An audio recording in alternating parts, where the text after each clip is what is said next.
A call for freedom for Iran. A huge protest was again held today in France with a blunt message to Tehran.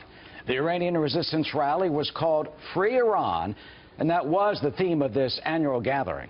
Numerous former U.S. officials from both sides of the aisle attended, and they addressed the supporters. And all are on the same page when it comes to confronting the theocratic revolutionary regime. Despite previous U.S. overtures, Iran, remains on the top of the State Department list of state sponsors of terrorism. And the rally sponsor warns about Iran's intention. The resistance group is headed by a woman, Maryam Rajavi, and we conducted an exclusive Fox News interview with her about her group's goals.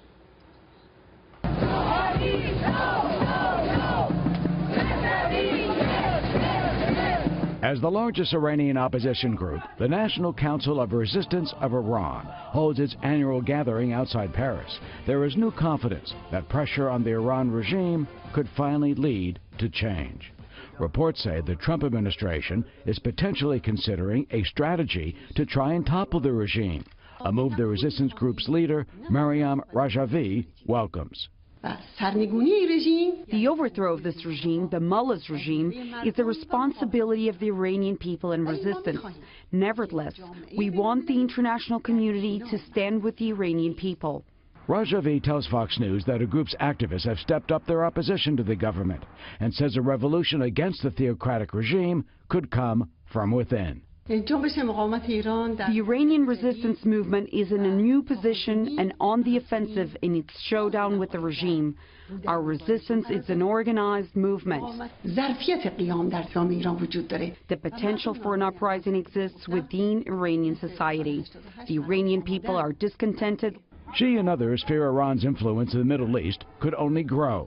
Tehran is said to be trying to create a so-called Iranian Shiite crescent, grabbing territory from its border through Yemen, Iraq, Syria, and Lebanon to obtain a foothold on the Mediterranean.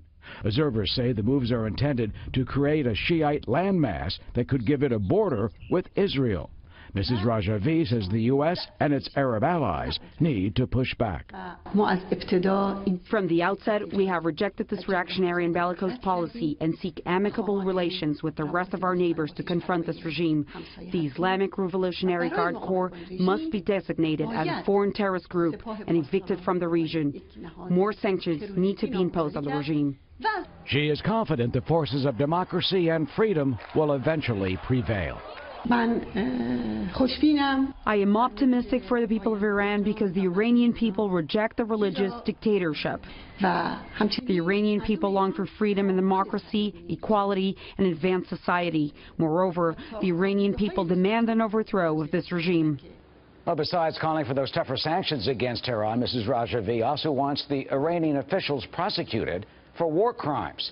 Tehran, though, considers her group a terrorist organization, a charge that they reject. And in her interview, she also alluded to our Declaration of Independence, saying the Iranian people want the same freedom that our founding fathers brought to us so many years ago. And Mrs. Rajavi says she is confident it will happen in her country, too.